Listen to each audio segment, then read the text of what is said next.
When the wildfire radio crackled to life at 4:47 p.m., 30-year-old Henry Vance was already running toward the smoke.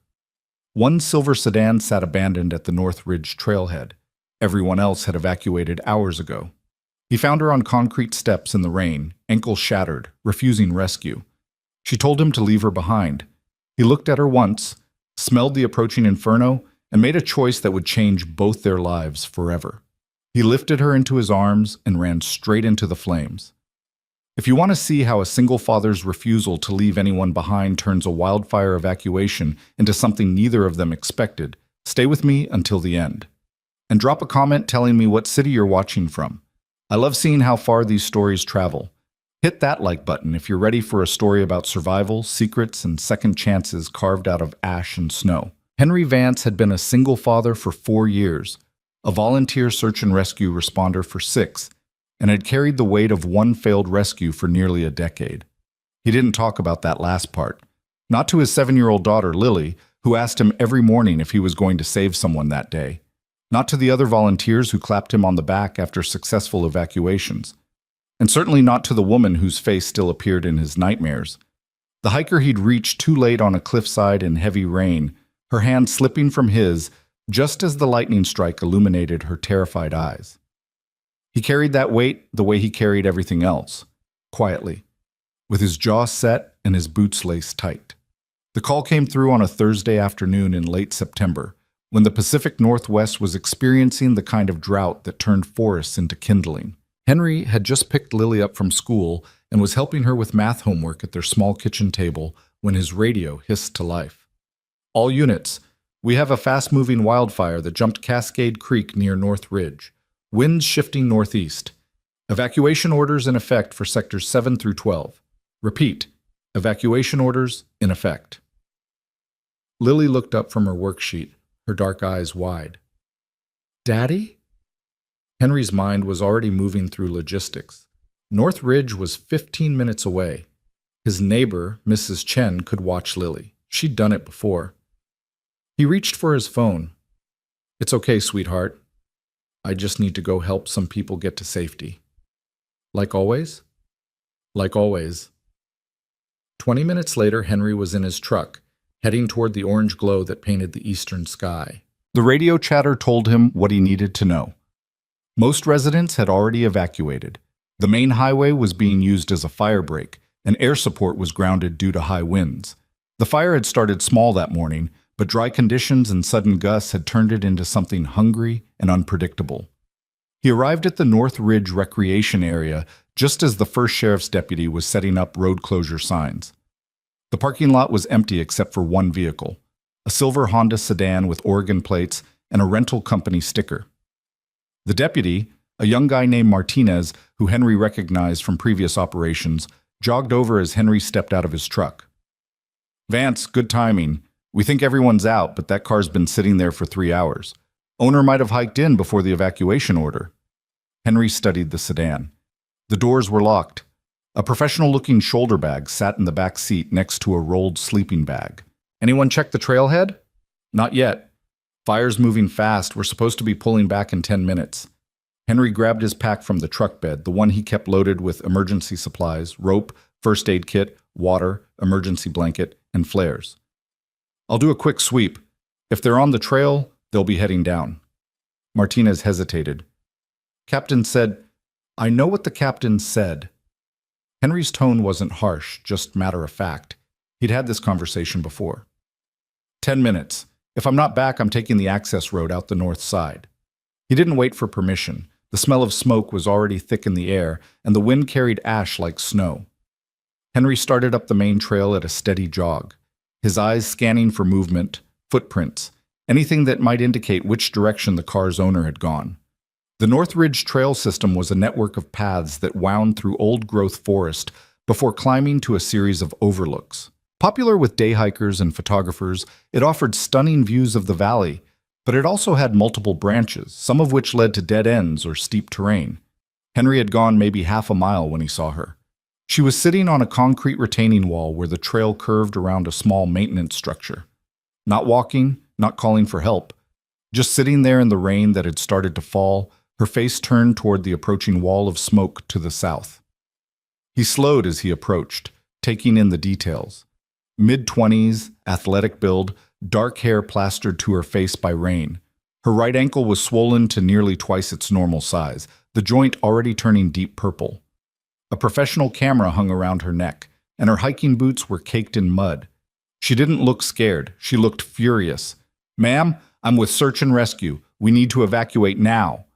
She didn't turn to look at him. "I can't walk." "I can help you walk." "No." Her voice was flat. "You can't." "I tried. I got maybe 20 feet before I collapsed. The ankle's fractured or dislocated, I can't tell which. You need to leave me and get yourself out." Henry moved closer, kneeling beside her to examine the injury. The swelling was severe, and when he gently touched the area around the joint, he could feel heat radiating through her sock. "How long have you been sitting here?" 2 hours. Maybe 3. I called 911, but the call kept dropping. I was trying to decide whether to drag myself down the trail or just wait when the rain started. "What's your name?" She finally looked at him. Her eyes were green, sharp with intelligence and pain. "Why does that matter?" "Because I'm about to carry you down this mountain, and I'd like to know who I'm carrying." Mara Sutton." She laughed, but there was no humor in it. "And you're not carrying me anywhere. The fire's too close. You'll never make it with extra weight." Henry was already assessing their options. The main trail back to the parking lot would take them directly toward the thickest smoke. But there was another route, a fire access road that branched off about a quarter-mile uphill. It was longer and steeper, but it would take them parallel to the fire's current path instead of straight into it. "The fire road," he said, more to himself than to her. "We can circle around." "Did you hear what I said? You can't—" Henry stood and turned his back to her, kneeling down. "Arms around my neck." "Are you insane?" "Probably. Arms around my neck, Mara. We're leaving." For a moment she didn't move. Then, with a sharp exhale of frustration and pain, she wrapped her arms around his shoulders. Henry hooked his arms under her thighs and stood, adjusting her weight until she was secure against his back. She was lighter than he'd expected, but still solid muscle and bone, and her injured ankle knocked against his side as he started walking. She hissed in pain. "Sorry," he muttered. "Try to keep it still." "Try to keep it still," he says, like I'm not being bounced around on someone's back in the middle of a wildfire. Despite everything, Henry almost smiled. "You always this pleasant when someone's saving your life?" "I'm not sure you're saving it yet. You might be killing us both." The rain intensified as they moved uphill, which was good and bad. Good because it would slow the fire. Bad because it made the trail slippery and reduced visibility. Henry's legs burned within the first 5 minutes, but he kept his pace steady, his breathing controlled. He'd done plenty of physical training for search and rescue, but carrying another adult up a mountain trail was different from hauling equipment or doing conditioning exercises. Mara was silent for several minutes before she spoke again. "You didn't tell me your name." "Henry. Henry Vance." "Well, Henry Vance, I hope you know what you're doing." "Me too." They reached the junction where the fire access road branched off, and Henry paused to catch his breath and check their position. The smoke was thicker now, and he could hear the distant roar of the fire consuming dry timber. The access road was barely more than a dirt path, rutted from spring runoff and overgrown with brush. "Why were you up here?" Henry asked as he started moving again. Talking helped keep his mind off the growing ache in his shoulders and thighs. "Work," Mara said tersely. "What kind of work involves hiking into a wildfire zone?" She was quiet for so long that he thought she might not answer. Then, in a voice tight with suppressed anger, "I'm a land surveyor. I was contracted to verify boundary markers for a development project. Someone moved them." "Moved them?" "Deliberately. To make it look like I screwed up the initial survey. My former business partner wants the contract to fail so he can swoop in with his own firm and take over." Henry filed that information away, focusing on navigating around a fallen log that blocked part of the trail. "Former partner sounds like a piece of work." "That's putting it mildly. Marcus Hale, brilliant businessman, absolute snake as a human being. We started the surveying company together 5 years ago. I did the field work, he handled the business side. Last year, he tried to force me out by claiming I was making errors in my surveys. When I proved I wasn't, he started his own competing firm and has been sabotaging my contracts ever since. Can't you sue him? With what evidence? He's careful. Everything looks like coincidence or my own mistakes. Moving trail markers, though, that's bold even for him. It nearly got me killed when I followed the false markers straight into unstable terrain. That's how I wrecked my ankle. Henry's jaw tightened. He didn't know this Marcus Hale, but he already didn't like him. You think he knew about the fire risk? I don't know what to think anymore. The fire started this morning, after I'd already been up here for hours. Could be coincidence. Could be he doesn't care if his sabotage puts me in danger. She paused. Or worse. The implication hung in the smoke-thick air. Henry pushed it aside to focus on immediate survival. They'd been climbing for nearly 20 minutes, and his legs were shaking. He needed to rest, but the fire was close enough now that he could see orange light flickering through the trees behind them. They rounded a switchback, and Henry's heart sank. A large Douglas fir had fallen across the access road, probably within the last few hours. Its massive trunk created a barrier at least 4 feet high. Can you climb over? Mara asked. Not with you on my back. Henry lowered himself carefully to one knee, letting Mara slide off. She gasped as her injured foot touched the ground. Okay, he said, breathing hard. New plan. I'm going to climb over first, then pull you up. That's not a plan. That's suicide. Just leave me here and... Not happening. Henry was already scaling the trunk, his boots finding purchase on the rough bark. At the top, he turned and extended his hand. Grab on. Mara stared at him, rain streaming down her face. Then she reached up. The next few minutes were a study in controlled chaos. Henry pulled while Mara pushed with her good leg, her face white with pain as her injured ankle dragged against the bark. They got her to the top of the log, and Henry jumped down on the other side before reaching up to help her down. She collapsed against his chest when her feet hit the ground, breathing hard. You're completely insane. Yeah, I'm getting that a lot today. Henry knelt again. Come on, we're not done yet. This time when Mara climbed onto his back, her grip was tighter, more trusting. Henry stood and resumed walking, every muscle in his body screaming in protest. The rain was soaking through his jacket now, and the temperature was dropping as afternoon faded toward evening. Tell me about you, Mara said suddenly. What? Talk to me. Tell me about your life. It'll distract me from the fact that we're probably going to die up here. We're not going to die. Humor me anyway. Henry navigated around a washout in the trail, his boots sinking into mud. Not much to tell. I'm a carpenter, single dad to a 7-year-old daughter named Lily, volunteer search and rescue on weekends. Carpenter and hero, quite the combination. I'm not a hero. You're literally carrying me up a mountain to escape a wildfire. That's pretty heroic in my book. Henry was silent for a moment. I failed a rescue once, 10 years ago. Woman fell from a cliff ledge during a storm. I reached her, but I couldn't hold on. She fell before the backup team arrived. That wasn't your fault. I was the first responder. It was my job to keep her safe until help came. And sometimes the mountain doesn't care about whose job it is. Mara's voice was softer now. I've worked outdoors long enough to know that nature doesn't negotiate. You did what you could. Henry didn't respond, but something in his chest loosened slightly. They walked in silence for a while, the only sounds their breathing and the crackle of fire growing closer despite their best efforts to stay ahead of it. The access road began to climb more steeply, and Henry's pace slowed. His shoulders were on fire, his thighs trembling with each step. He could feel Mara shivering against his back. Whether from cold, shock, or pain, he wasn't sure. Almost there, he muttered, though he had no idea if that was true. Where's there? Old Fire Lookout Tower, about half a mile ahead. We can shelter there until the fire passes or help arrives. How do you know there's a tower? I've lived in this area my whole life. Used to hike up here with my dad when I was a kid. The memory came unexpectedly. His father's hand on his shoulder, teaching him to read topographic maps, showing him how to identify landmarks. His father had been gone for 15 years now, but his lessons remained.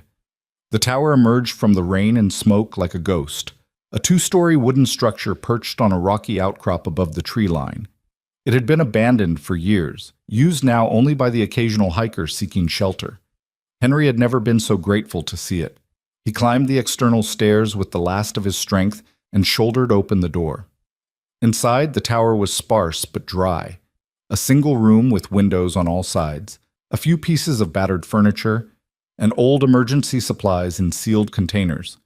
Henry lowered Mara onto a bench and immediately collapsed onto the floor, his chest heaving. For several minutes, neither of them spoke. They just breathed. Finally, Mara broke the silence. "You did it." Henry rolled onto his back, staring at the ceiling. "Not yet. Fire's still coming. But we're not in it. That counts for something." Henry forced himself to sit up. His body protested every movement, but there was work to do. He checked the emergency supplies. There was a first aid kit, some emergency blankets, old flares, and a battery-powered radio that might or might not still work. He also found a logbook where hikers had left notes, some recent, some dating back years. He returned to Mara and knelt by her injured ankle. "Let me see it."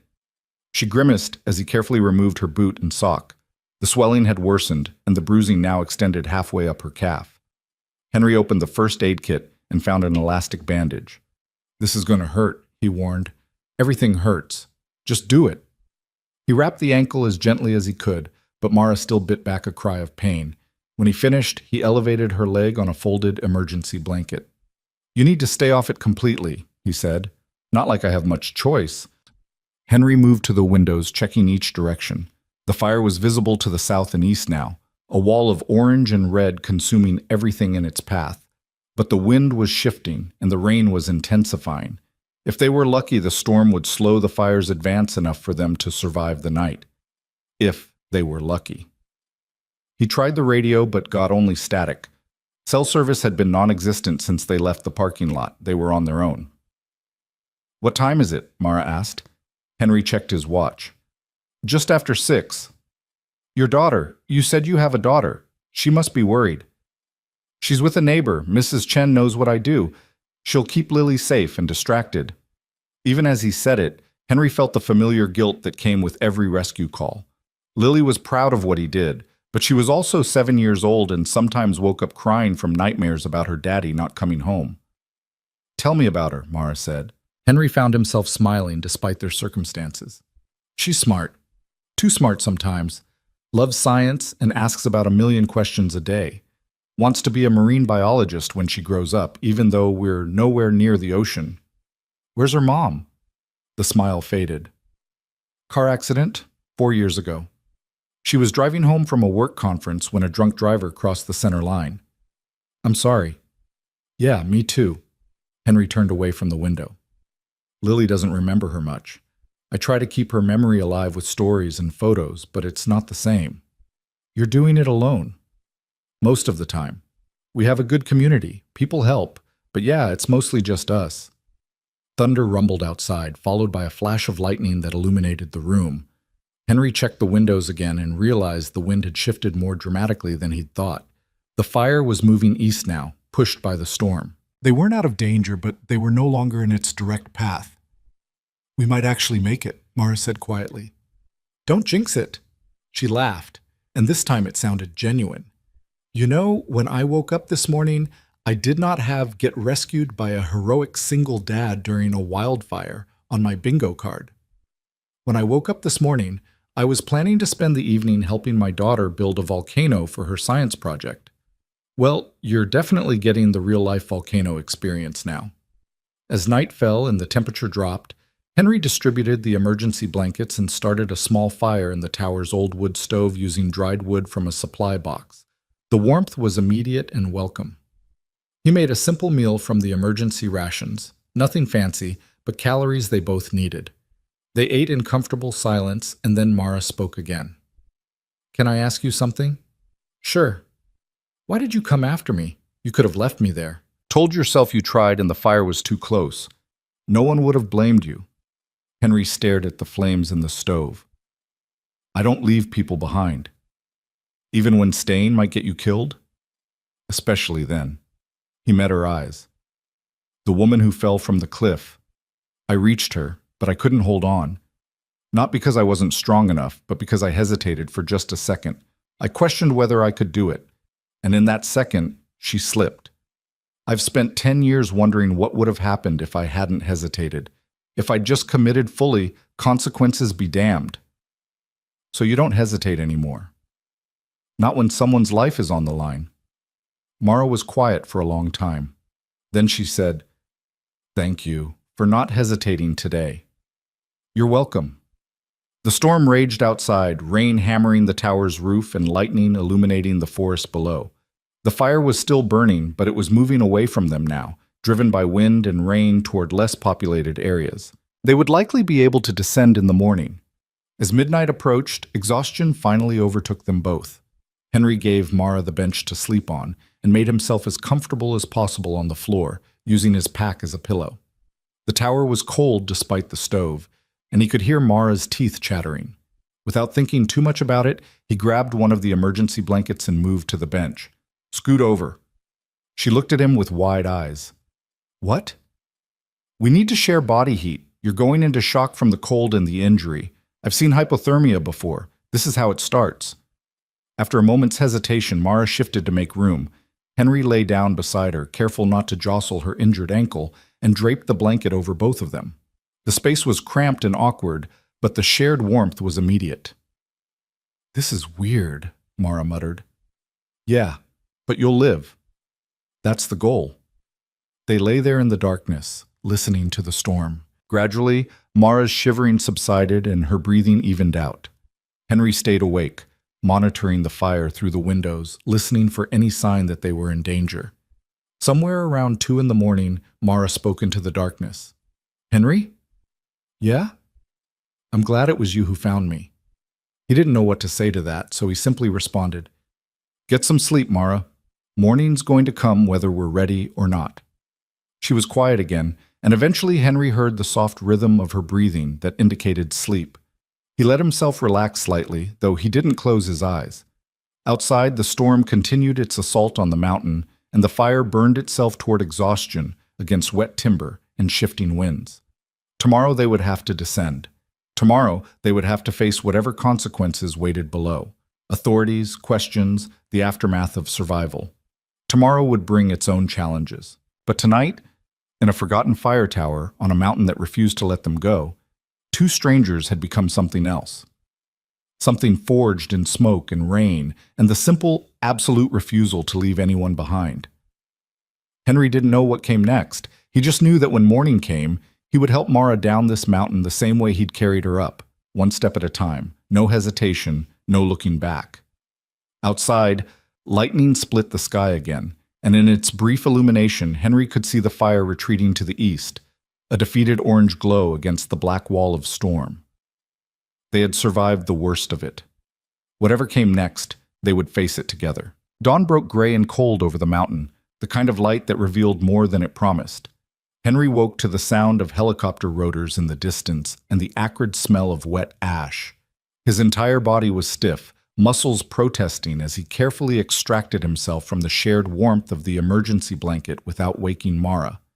He moved to the window and surveyed the damage. The forest below looked like a battlefield. Charred trees stood like skeletal soldiers, smoke still rising from smoldering patches where the fire had burned hottest. But the storm had done its work. The main blaze had moved east into the wilderness areas, away from populated zones. Behind him, Mara stirred and immediately gasped in pain as she tried to move her injured ankle. "Don't," Henry said, turning from the window. "Stay still. Let me check it first." He knelt beside the bench and carefully unwrapped the elastic bandage. The swelling had gone down slightly, but the bruising had deepened to a violent purple-black that spread from her foot halfway to her knee. When he gently probed the area around the joint, Mara's sharp intake of breath told him everything he needed to know. "It's bad, isn't it?" she asked. "You need a hospital, x-rays, probably surgery." Henry rewrapped the ankle with fresh bandaging from the first aid kit. "But first we need to get down this mountain." "That's going to be a problem." "I'll carry you again." Mara shook her head. "Henry, you barely made it up here yesterday. Going down is harder, more strain on your knees, easier to slip. And I'm not going to let you destroy your body because I was stupid enough to follow fake trail markers." You weren't stupid. You were sabotaged. Henry stood and checked his watch. 6:15. And we don't have much choice. The fire's moved on, but there's still smoke and unstable ground. The longer we wait, the more dangerous the descent becomes. Before Mara could argue further, the battery-powered radio on the shelf crackled to life. Henry lunged for it. All search and rescue units, this is base command. The North Ridge fire is now 60% contained. Ground crews are beginning damage assessment. Any personnel in the area, please respond with your location and status. Henry grabbed the radio. This is Henry Vance, volunteer SAR. I'm at the old fire lookout tower on North Ridge with one civilian, female, mid-20s, serious ankle injury. We sheltered here overnight. Over. Static. Then, Vance, this is Captain Morrison. Thank God you're alive. Martinez said you went in yesterday afternoon and never came back out. What's your status? Over. Mobile but slow. The civilian can't walk. I'll need to carry her down. Over. Negative, Vance. Hold position. We're sending a helicopter for medical evacuation. Weather's clearing enough for flight. ETA 30 minutes. Over. Relief washed through Henry so powerfully that his knees almost buckled. Copy that, Captain. We'll be ready. Over. He set down the radio and turned to find Mara staring at him with an expression he couldn't quite read. What? He asked. You were really going to carry me all the way down, weren't you? Even though it would have taken hours and probably injured you. Yes. Why? Henry moved back to the window, watching the helicopter he'd heard earlier disappear over the ridgeline. Because that's what you do for people. You show up. You don't quit. You don't leave them behind just because it's hard. Is that what your father taught you? The question caught him off guard. How did you know? You mentioned him last night. Said he used to bring you up here. Henry nodded slowly. He was a firefighter. Died in a warehouse fire when I was 15. He always said the job wasn't about being fearless. It was about doing what needed to be done despite the fear. About being someone people could count on when everything went to hell. Sounds like a good man. He was the best man I've ever known. Henry's throat tightened. I spent years trying to figure out how to be half as good as he was. I'm still working on it. Mara was quiet for a moment, then said softly, I think you're doing better than you realize. Before Henry could respond, the radio crackled again. This time, it was a different voice, younger, more urgent. Base Command, this is Forest Service Officer Chen. We've got a situation developing at the North Ridge trailhead. There's a civilian here claiming he's looking for someone. A business associate who didn't return from a survey hike yesterday. He's being aggressive with our personnel and demanding access to the restricted area. Advises the missing person is Mara Sutton. Over. Henry and Mara locked eyes. Her face had gone pale. That's Marcus, she whispered. Marcus Hale. Henry grabbed the radio. Captain Morrison, this is Vance. I'm with Mara Sutton right now. She's the injured civilian I reported. Her ankle injury was caused by deliberately moved trail markers, possible sabotage. The man at the trailhead may be connected. Over. There was a longer pause before Morrison responded. Say again, Vance. Are you reporting a crime? Over. Henry looked at Mara, who nodded grimly. Affirmative, Captain. Ms. Sutton has evidence that her business competitor may have tampered with survey markers, leading her into dangerous terrain. Given the timing with the fire, we need law enforcement involved. Over. Copy that. I'm contacting the county sheriff. Helicopter is 7 minutes out. Stand by. Over. Mara pulled herself into a sitting position, wincing. He's going to deny everything. He's too smart to leave proof. You said you were surveying yesterday. Did you take photos? Document the moved markers. Yes, but Mara's eyes widened. My camera and my field notebook. They're in my backpack. Henry looked around the small tower room. Where's your pack? I dropped it when I fell. It should still be on the trail where you found me.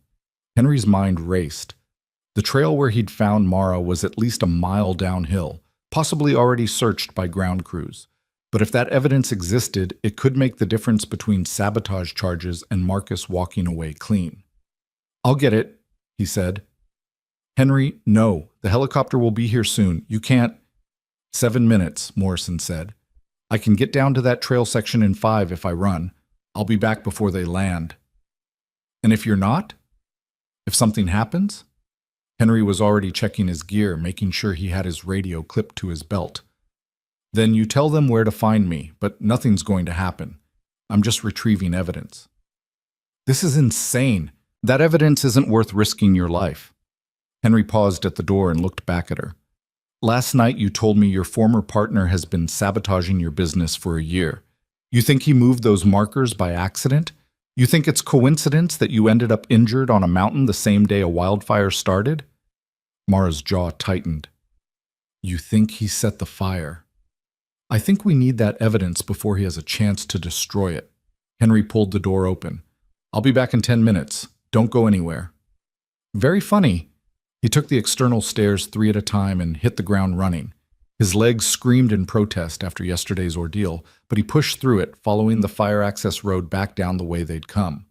The ground was slippery with mud and ash, and twice he nearly lost his footing, but he kept moving.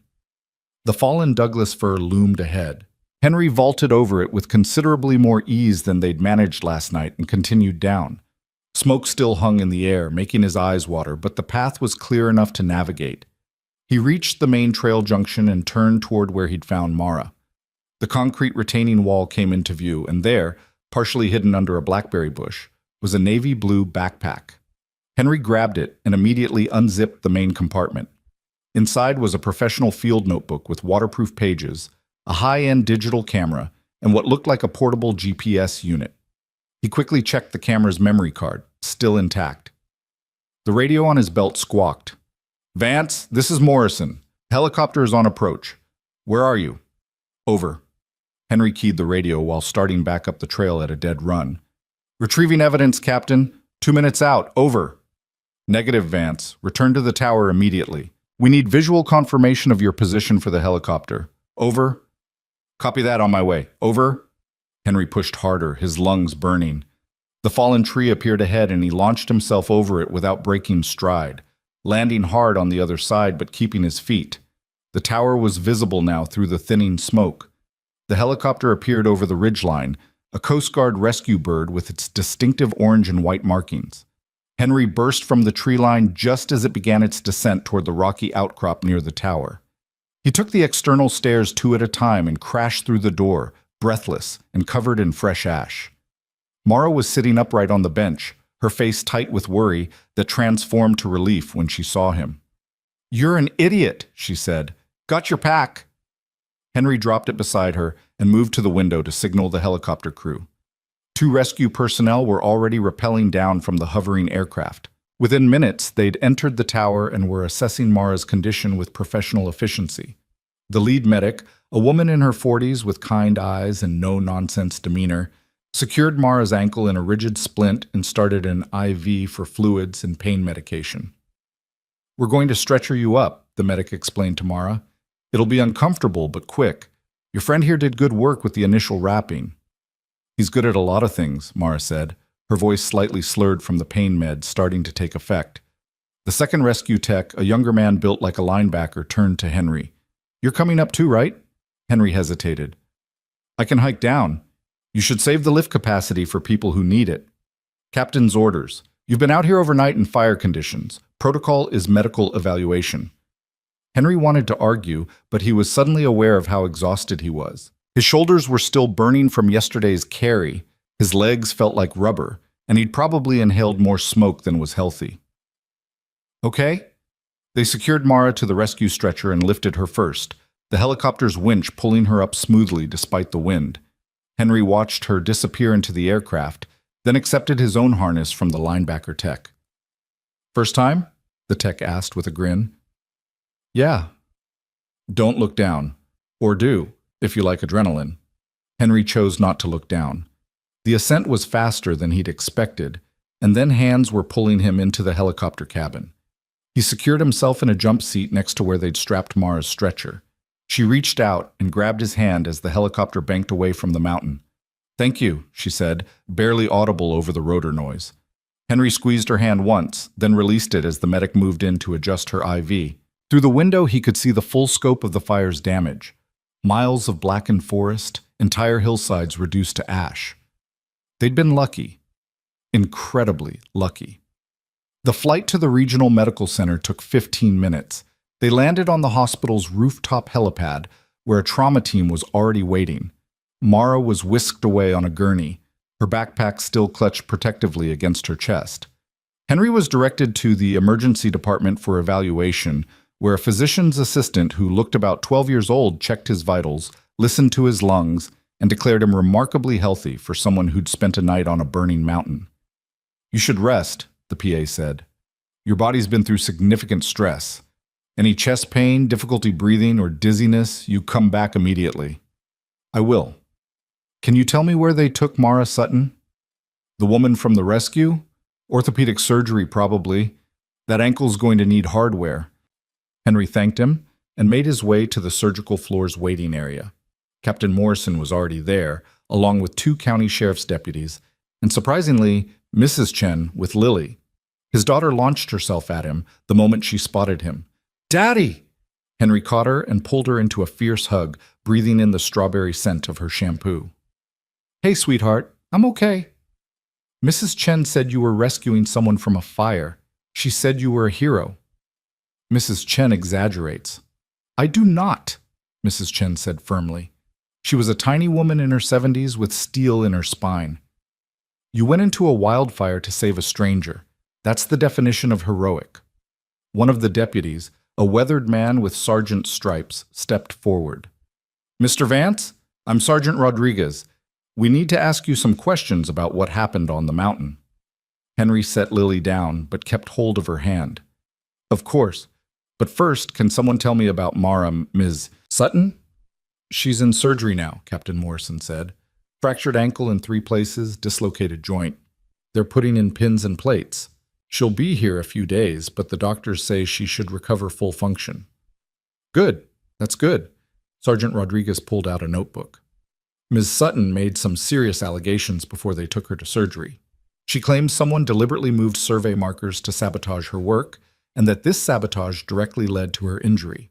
She also suggested there might be a connection to the fire. Can you walk us through what she told you?" For the next 30 minutes, Henry recounted everything: finding Mara injured, her explanation about Marcus Hale and the moved markers, their night in the tower, and the radio call that morning about Hale showing up at the trailhead. "He was looking for her," Rodriguez said, making notes. Claimed he was worried about his business associate. But here's the interesting part. Fire investigators found accelerant residue at the origin point of the blaze. Someone set that fire deliberately. Henry's blood ran cold. "You think Hale? We don't think anything yet, but we're investigating."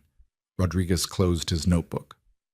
"Did Ms. Sutton happen to mention if she had any evidence of the marker tampering?"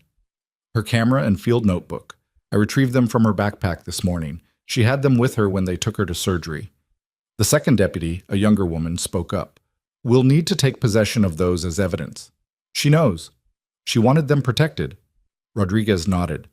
"We've already got officers at the trailhead and at Mr. Hale's office. If there's a connection to the fire, we'll find it." After the deputies left, Morrison pulled Henry aside. "You did good work up there, Vance, but you also violated direct orders to evacuate. I should suspend you from the volunteer roster."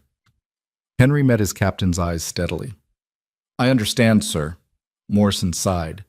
"But given that you saved a woman's life and potentially uncovered an arson case, I'm going to overlook it this time. Don't make a habit of being a cowboy." "No, sir." After Morrison left, Mrs. Chen insisted on taking Henry and Lily home. In the car, Lily chattered about her day at school and the science project they still needed to finish, her earlier worry forgotten in the resilience of childhood. But that night, after he'd tucked Lily into bed and stood in the shower letting hot water pound against his aching muscles, Henry found himself thinking about Mara, about the way she'd refused to panic even when injured and trapped by fire, about her anger at being sabotaged, her determination to protect her evidence, about the feel of her arms around his neck as he carried her up the mountain. He barely knew her. One night in a fire tower didn't mean anything beyond 2 people surviving together, except it felt like it meant something. Henry pushed the thought away and focused on the practical. She was in surgery, would be recovering for days. He had work tomorrow, a kitchen renovation that was already behind schedule. Life went on. 3 days later, Henry was cutting crown molding in his client's kitchen when his phone rang. Unknown number. This is Henry. Hi, it's Mara. He nearly dropped his circular saw. Hey, how are you? How's the ankle? Bionic. They put in enough hardware that I could probably pick up radio signals. Her voice sounded stronger than the last time he'd heard it. Listen, I'm still at the hospital, but the sheriff's department was here this morning. I thought you'd want to know. They arrested Marcus. Henry stepped outside into the crisp autumn air. For what? Everything. The fire investigation found evidence that he purchased the accelerant used at the origin point. His credit card records show he bought it 2 days before the fire. And get this, there's security footage from a trail camera that shows him moving the survey markers the morning I went up there. He tried to kill you. Maybe. Or maybe he just wanted to discredit me and didn't care if I got hurt in the process. Either way, he's facing arson charges, reckless endangerment, evidence tampering, and about 6 other things. Mara paused. I wanted to say thank you. If you hadn't gone back for my equipment, we might not have had enough evidence. You did the important part. You documented everything. I documented. You risked your life to make sure that documentation wasn't destroyed. Another pause. Can I ask you something? Sure. Why did you come see me after the rescue? In the hospital. The nurses told me you waited in the surgical wing for hours, even though they wouldn't let you see me. Henry hadn't realized anyone noticed. I wanted to make sure you were okay. We're strangers, Henry. You'd already saved my life. You didn't owe me anything else. Maybe I wanted to know how the story ended. The story? Of the woman I carried down a mountain. I figured I was invested at that point. He could hear the smile in her voice. Well, the story isn't over yet. I'm being discharged tomorrow. Physical therapy for the next few months, but I should be back to work by spring. That's great, I'm glad. There's one problem, though. What's that? I don't have a car. Mine's still at the trailhead parking lot, and even if it wasn't, I can't drive with this ankle. And I need to get back to my apartment in Portland, which is 2 hours away. Henry leaned against his truck. Are you asking me for a ride? I'm asking if you know anyone who might be willing to help a one-legged surveyor get home. Someone patient, someone who doesn't mind long drives, someone who maybe carried her up a mountain once and might be convinced to help her one more time. I might know someone like that. Yeah? Yeah, what time should I pick you up? The next day, Henry drove to the hospital with Lily in the back seat, who'd insisted on coming to meet Daddy's mountain friend. Mara was waiting in a wheelchair at the hospital entrance, her right leg in a walking boot, crutches across her lap, and a smile that made Henry's heart do something complicated. Lily was out of the truck before Henry could stop her.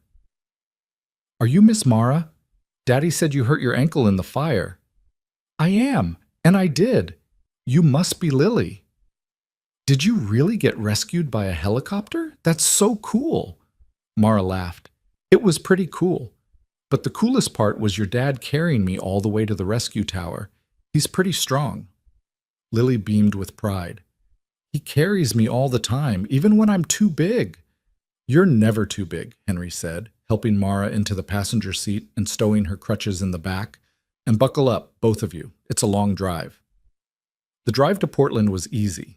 Lily entertained Mara with stories about school and her science project. They'd built the volcano finally, and it had erupted all over Mrs. Chen's kitchen floor.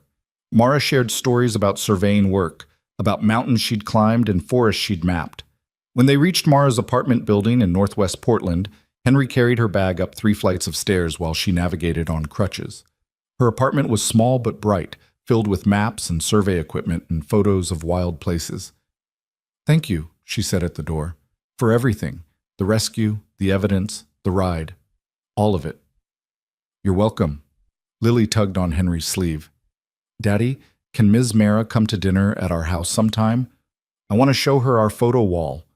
Henry looked at Mara, who was looking back with an expression he was learning to recognize, the one that said she was weighing options, calculating risks, deciding whether to trust something. I'd like that, Mara said finally. Once I can navigate stairs better, maybe in a few weeks? It's a date, Lily announced. I mean, not a date, just dinner. Right, Daddy? Right, Henry managed. Just dinner. But as they drove home, with Lily falling asleep in the back seat and the city lights of Portland fading behind them, Henry thought about the way Mara had looked at him when he'd carried her bag, the way she'd held onto his arm for balance when her crutches slipped on the apartment stairs.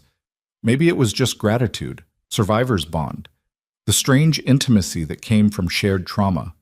Or maybe, just maybe, it was the beginning of something neither of them had been looking for when they'd met on that smoke-filled mountain. The answer, Henry suspected, would reveal itself in time.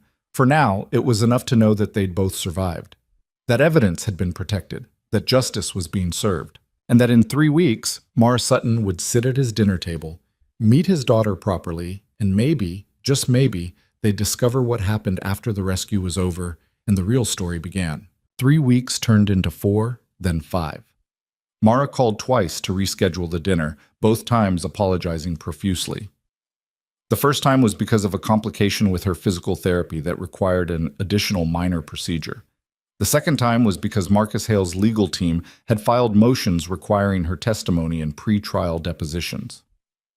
"I'm not avoiding you," she said during the second call, and Henry could hear the exhaustion in her voice. "I promise I'm not." "I know," Henry said, though part of him wondered. They'd survived something extraordinary together, but maybe that was all it was. Extraordinary circumstances that didn't translate to ordinary life. "How's the case going?" His lawyers are trying to argue that the fire was accidental, that he was just doing competitive research when he moved the markers, not sabotage. It's ridiculous, but they're making me relive every detail. She paused. "The prosecutor says we have a strong case. The trail camera footage is damning, and the accelerant purchase is basically a signed confession, but it's still exhausting." "I can imagine. Can I ask you something?" Her tone shifted, became more uncertain. "Do you ever think about that night in the tower?" Henry looked out his kitchen window at the November rain. "Every day." "Me too." A long silence. "I keep thinking about what you said, that you don't leave people behind, that you don't hesitate anymore." "Yeah?" "I've spent the last month realizing that I do hesitate. All the time. I hesitate to trust people after what Marcus did. I hesitate to believe that someone would help me without wanting something in return. I hesitate to think that what we went through meant anything beyond survival." Henry's grip tightened on the phone. "What do you think it meant?" "I don't know yet, but I'd like to find out. If you're willing to wait a little longer." "I'm willing. Even though I keep canceling dinner with your daughter?" "Lily understands. She asks about you, though. Wants to know when the mountain lady is coming to visit." Mara laughed, and it sounded genuine. "The mountain lady. I like that. Tell her soon. Tell her as soon as I can walk without looking like a baby giraffe on crutches, I'll be there." "I'll tell her." That conversation was in late November. December brought the first heavy snow, the kind that blanketed the mountains and turned Henry's small town into something from a postcard.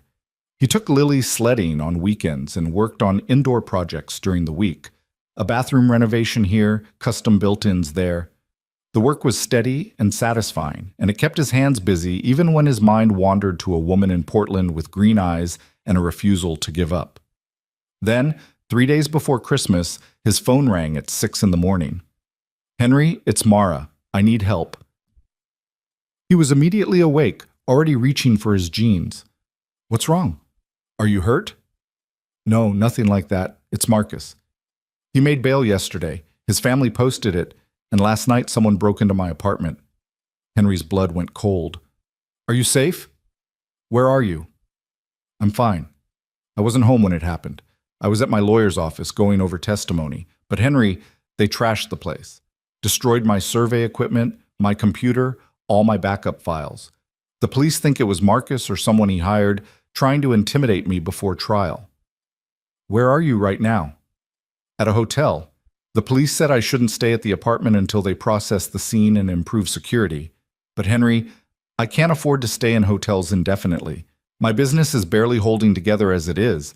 I've lost most of my contracts because of the trial delays, and now, with all my equipment destroyed..." Her voice cracked. "I don't know what to do." Henry didn't hesitate.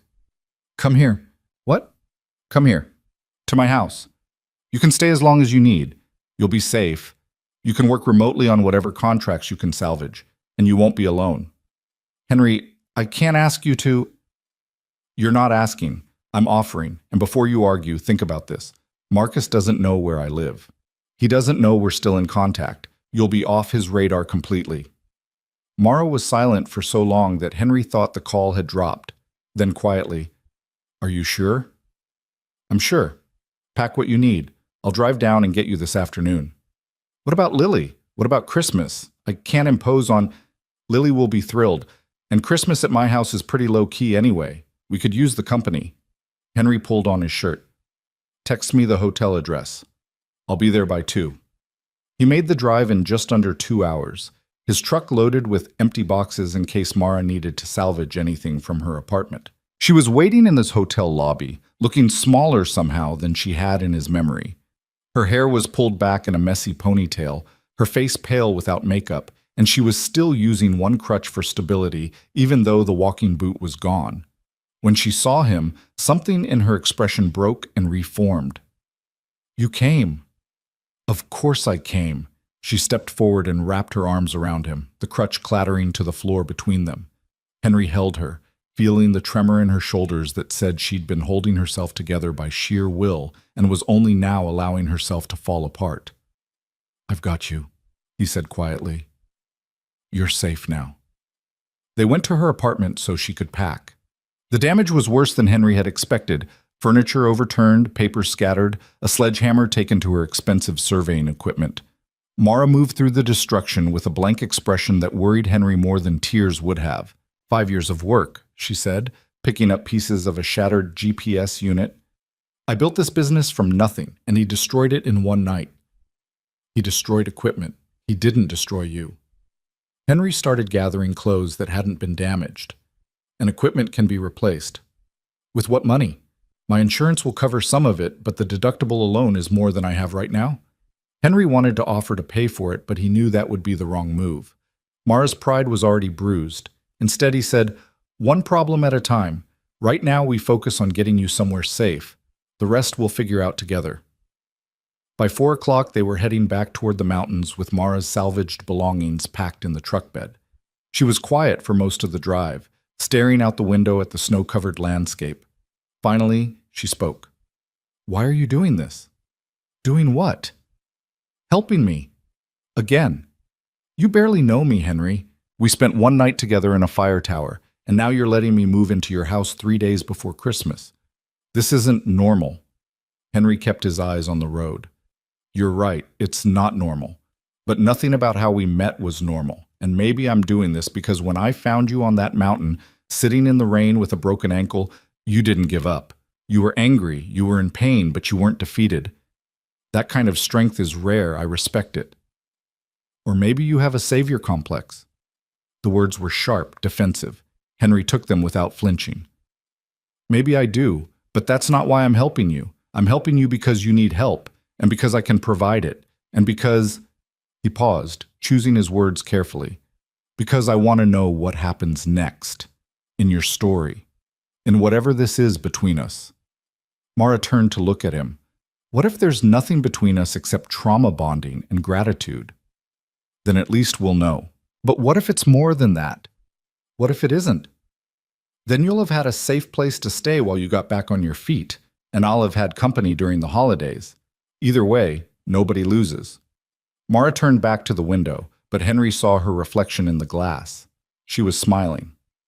Lily was waiting on the front porch when they pulled up, bundled in her purple winter coat and bouncing with barely contained excitement. Mrs. Chen stood behind her, hands on Lily's shoulders to keep her from launching into the snow. "Is that her?" Lily stage whispered. "Is that the mountain lady?" "Her name is Mara," Henry reminded her as he climbed out of the truck. "And yes, that's her." Mara navigated out of the passenger seat with careful precision, and Lily's eyes went wide at the sight of the crutch. "Does your ankle still hurt?" "Sometimes," Mara said. "But it's getting better. You must be Lily." "I am. Daddy talks about you all the time. He said you're really brave and that you document things really well. What does document mean?" "It means I take very careful notes and pictures of my work," Mara explained, crouching down to Lily's height despite the difficulty. "I'm a land surveyor. I measure property boundaries and make maps." That sounds cool. I like maps. We have a big map of the world in my classroom, and I put pins in all the places I want to visit someday. Where do you want to visit most? Antarctica, because of the penguins. Mara grinned. Excellent choice. Penguins are very serious about property boundaries. They could use a good surveyor. Lily giggled and immediately grabbed Mara's free hand. Come on, I'll show you your room. Daddy cleaned it all day yesterday, and Mrs. Chen brought extra blankets because Daddy said you get cold easy. Henry caught Mrs. Chen's knowing look as Lily dragged Mara inside. The older woman stepped close and lowered her voice. She seems like a good person. She is. And you care about her. It wasn't a question. Henry nodded. I do. I know it's fast, I know it's complicated, but nothing. When you find someone worth caring about, you don't apologize for it. You just make sure you do right by them. Mrs. Chen patted his arm. Now go help that girl get settled before your daughter talks her ear off. Inside, Henry found Mara sitting on the edge of the guest bed while Lily showed her every stuffed animal in her collection and explained their individual personalities in exhausting detail. Mara was listening with genuine interest, asking questions, making Lily laugh. Something in Henry's chest loosened at the sight. That evening, after Lily was in bed and the house was quiet, Henry made tea and found Mara standing in his living room, studying the photo wall Lily had mentioned. It was a collection of frames covering one entire wall, pictures of Henry's father in his firefighter uniform, Henry's late wife holding baby Lily, Lily at various ages doing various activities, Henry and his volunteer SAR team after successful rescues. You have a good life here, Mara said softly. You've built something solid. Henry handed her a mug. It wasn't always solid. After my wife died, I didn't know how to be both parents. I didn't know how to work and take care of Lily and process my own grief. It took time. How did you do it? One day at a time, one decision at a time. And I had help. Mrs. Chen, the other parents at Lily's school, my SAR team. Nobody gets through hard things alone. Mara sipped her tea, still looking at the photos. I've been alone since I started my business. Marcus was my partner, but he was never really my friend. And after he turned on me, I realized I didn't have anyone I could count on. No family nearby, no close friends, just work. It changes now. She looked at him. Does it? If you want it to. Before Mara could respond, his phone rang.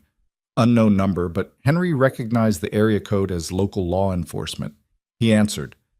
Mr. Vance, this is Sergeant Rodriguez from the county sheriff's office. Is Mrs. Sutton with you? Henry's pulse kicked up. Yes, why? We need both of you to come to the station tomorrow morning. There's been a development in the Hale case. The trail camera that recorded him moving the survey markers. We went back through the full archive. There's more footage. A lot more. What kind of footage? Rodriguez's voice was grim. The kind that changes this from sabotage to attempted murder. Can you be here at 9? We'll be there. Henry ended the call and looked at Mara, whose face had gone pale. What did they find? I don't know, but Rodriguez said it changes everything. The next morning, they sat in a conference room at the sheriff's station while Rodriguez and the deputy prosecutor, a sharp-eyed woman named Karen Walsh, set up a laptop. Before we show you this, Walsh said, I need to prepare you. This footage is disturbing. It shows premeditation and malicious intent. If you need to stop at any time, just say so. She hit play. The video was from the same trail camera that had caught Marcus moving the survey markers, but the timestamp was different, 7 hours earlier, before dawn on the day of the fire. The footage showed Marcus hiking into frame carrying a large backpack and what looked like surveying equipment. He spent several minutes examining the area, checking his GPS, making notes. Then he pulled out a container from his backpack. That's the accelerant, Rodriguez said. Watch what he does next. Marcus walked off trail, deeper into the forest, placing the accelerant in strategic locations. He was methodical, careful, clearly experienced in setting fires. When he finished, he returned to the trail and used the surveying equipment to move the boundary markers exactly as Mara had described. But it was what he did after that made Mara gasp. Marcus pulled out his phone and made a call. The camera had no audio, but the timestamp showed he was on the call for 3 minutes. Then he checked his watch, looked back toward where he'd placed the accelerant, and smiled. He'd known exactly when Mara would be arriving. He'd known she would follow the false markers, and he'd set the fire to start exactly when she would be in the most dangerous location. He wasn't just trying to sabotage you, Walsh said quietly. He was trying to kill you and make it look like an accident, a tragic case of a surveyor caught in a wildfire that started naturally. Mara's hands were shaking. Henry reached over and took one, grounding her. But it didn't start naturally, Rodriguez continued. And when you survived and made it to the fire tower with Mr. Vance, Marcus panicked. That's why he showed up at the trailhead the next morning, pretending to be concerned. He needed to know if you'd survived, and if so, whether you had any evidence. The break-in at my apartment, Mara said, her voice barely above a whisper. He was looking for the camera and field notebook, the evidence Henry rescued. Exactly, which is why we're upgrading the charges to attempted murder in the first degree, arson with intent to harm, and evidence destruction. His bail has been revoked. He's back in custody as of 6 this morning. Walsh leaned forward. Ms. Sutton, with this footage and the evidence you already provided, we have an airtight case. But we need you to be strong. His defense team will try to paint you as unreliable, as someone who made mistakes and is blaming him to cover your own incompetence. Can you handle that? Mara squeezed Henry's hand, then released it. She sat up straighter. I can handle it. I've been handling Marcus Hale's manipulations for 2 years. I'm not afraid of his lawyers. Good. Trial is set for late February. Until then, stay somewhere safe. We don't think Marcus can reach you from jail, but we can't be certain he didn't have accomplices. After the meeting, Henry drove them back home in silence. Mara stared out the window, processing everything they'd learned. Finally, she spoke. He really tried to kill me. Yes. Over a business contract, over his ego. Some people value power more than human life. Mara turned to look at him. You don't. No, I don't. When you found me on that mountain, when you decided to carry me instead of leaving me, did you have any idea what you were getting into? Henry almost laughed.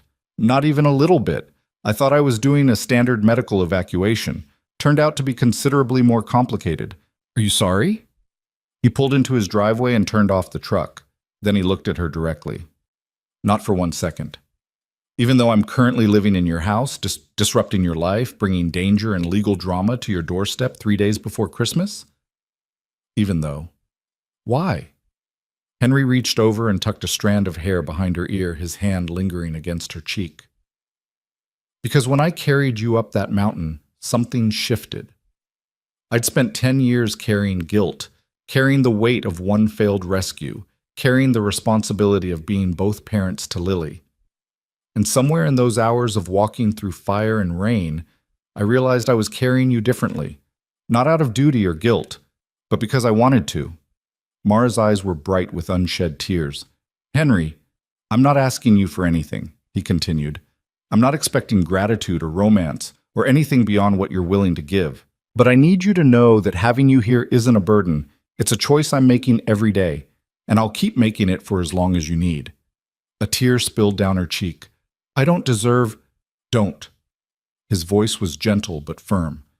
Don't tell me what you don't deserve. You survived someone trying to murder you.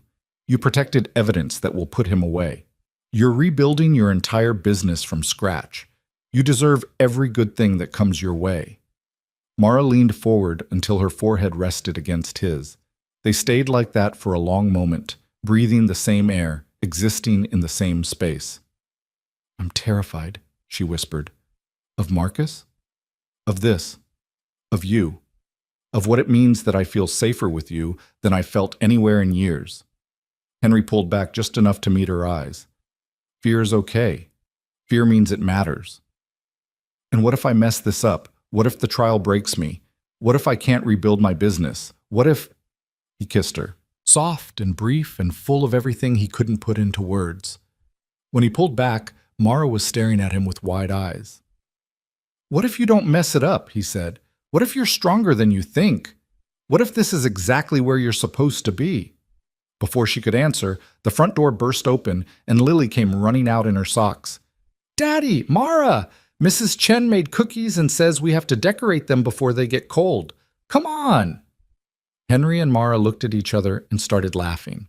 The moment broke, but something had shifted between them, something that felt less like survival and more like possibility. They spent that afternoon decorating cookies with Lily, who had strong opinions about proper frosting to sprinkle ratios. Mara proved surprisingly artistic, creating elaborate designs while Lily made enthusiastic if chaotic attempts. "Yours are so pretty," Lily said, examining Mara's perfectly frosted snowflake. "Mine look like blobs." "Blobs are good," Mara assured her. "Blobs are unique. Nobody else has blobs exactly like yours." "That's what Daddy says about my artwork, too." "Your daddy is a smart man." Lily looked between them with the knowing expression of a child who understands more than adults give them credit for. "Are you going to stay forever?" Mara's hand stilled on the cookie she was decorating.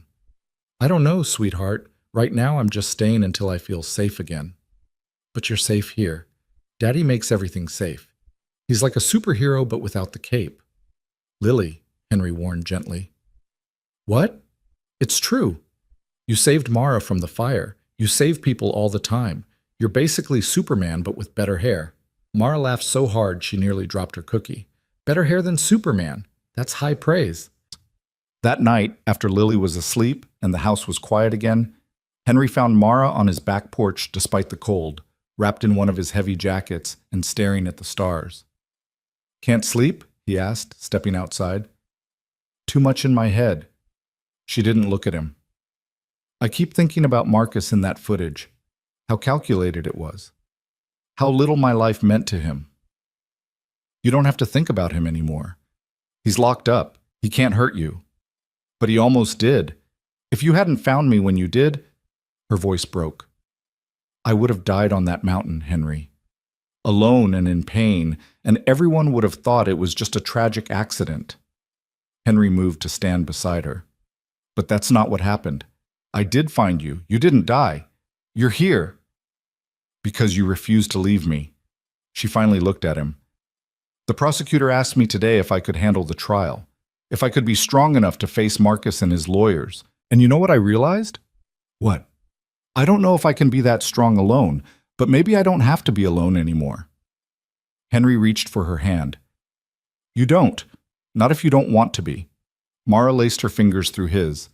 "Your daughter asked me if I was staying forever. What did you tell her when she asked you?" "I told her that you're welcome here for as long as you need, that our home is your home." "And what if I need longer than makes sense? What if I need—" She stopped, searching for words. "What if you need someone to carry you when you can't walk?" Henry finished. "Then I'll carry you. That's what I do, Mara. I show up. I don't quit. I don't leave people behind." She turned to face him fully. "Even when it's hard?" "Especially when it's hard." Mara stepped closer, and this time when they kissed, it wasn't brief or uncertain. It was the kiss of two people who'd survived fire and fear and found something worth holding on to on the other side. When they finally pulled apart, Mara rested her head against his chest. "I'm still terrified." "Me too. But maybe that's okay. Maybe that's exactly what makes it real." They stood there on the porch as snow began to fall, two people who'd met in the worst possible circumstances and were slowly, carefully building something neither of them had planned for. Inside, the house was warm and safe. Tomorrow would bring its own challenges: trial preparations, business rebuilding, the slow work of healing from trauma. But tonight, on a porch in the mountains where it had all begun, Henry and Mara chose each other. Not because they had to, but because despite everything, they wanted to. And sometimes, Henry thought as he held her close, that was the bravest choice of all. Christmas morning arrived with fresh snow and the smell of coffee brewing in Henry's kitchen. Mara woke to the sound of Lily's excited squealing from downstairs and lay still for a moment, disoriented by the unfamiliar room before memory settled back into place. She was in Henry's house, safe, protected, and somehow, against all logic, exactly where she needed to be. She made her way downstairs carefully, her ankles still protesting sudden movements, to find Lily sitting cross-legged in front of a modest Christmas tree hung with handmade ornaments and twinkling lights. Henry was on the couch in flannel pajama pants and an old sweatshirt, hair still rumpled from sleep, looking nothing like someone who'd carried a stranger up a burning mountain, and everything like someone who'd quietly rebuilt a life from tragedy. "Mara!" Lily spotted her immediately. "Santa came, look!" The presents under the tree were thoughtfully chosen rather than extravagant: educational science kits, art supplies, books. But Lily's joy was boundless, and Mara felt something crack open in her chest watching this small family share their Christmas morning. Henry caught her eye and smiled. "Coffee's ready. I made your cup the way you like it." She hadn't told him how she took her coffee. He just observed during the days she'd been staying here, watching quietly the way he seemed to watch everything, filing away details that mattered. Mara settled onto the couch beside him with her mug, and Lily immediately abandoned her new microscope kit to thrust a small wrapped package into Mara's hands. "This one's for you. We got you a present." "Lily," Henry said gently, "you didn't need to—" "Open it," Lily insisted. Inside the wrapping was a compass, vintage brass, beautifully maintained, with an inscription on the back that read, "James Vance, Fire and Rescue, 1985 to 2010. Mara's throat tightened. "Henry, this was your father's. He'd want someone to use it who understands what it means to navigate through dangerous places." Henry's voice was quiet. "And who knows how to find their way home?" Mara turned the compass over in her hands, feeling the weight of the gift. "I can't accept this. It's too much." "You can, and you will," Henry said. "Consider it a professional tool. Every surveyor needs a reliable compass." "But your father would have liked you. He had a thing about people who didn't quit when things got hard." Henry reached over and closed her fingers around the compass. "Keep it. Use it. Let it remind you that you're stronger than you think." Lily was already pulling Henry toward her new presents, chattering about which experiment to try first, and Mara sat there holding a dead man's compass and understanding that she'd been given something far more valuable than a navigation tool. She'd been given belonging. The next 2 months passed in a rhythm that felt both strange and natural. Mara worked from Henry's house, rebuilding her client list one phone call at a time, reaching out to old contacts and explaining what had happened without dwelling on the trauma. Some clients were sympathetic, others had already moved on to competitors. She took the wins and swallowed the losses and kept moving forward. Henry continued his carpentry work, taking Lily to school each morning and picking her up each afternoon, fitting his schedule around Mara's physical therapy appointments and trial preparation meetings. He never complained about the disruption to his routine, never made her feel like a burden, just quietly adjusted his life to make room for hers. And Lily, beautiful and perceptive and wholly without guile, accepted Mara's presence with the easy adaptability of childhood. She'd taken to leaving little notes around the house. "Good luck at therapy today," and "Your ankle is getting so much better," that Mara kept in a folder in her laptop bag like talismans. But as February approached and the trial date loomed, Mara felt herself beginning to fracture. It started with nightmares. She'd wake gasping from dreams where she was back on the mountain, ankle shattered, watching Henry walk away because she'd told him to leave her. Or dreams where the fire caught them both, where they died together in the tower while Marcus Hale watched from below and smiled. Henry would hear her wake and appear in her doorway without turning on the light, just his silhouette in the frame. "You okay?" "Yeah, just dreams." "You want to talk about it?" "No, I'm fine." But she wasn't fine, and they both knew it.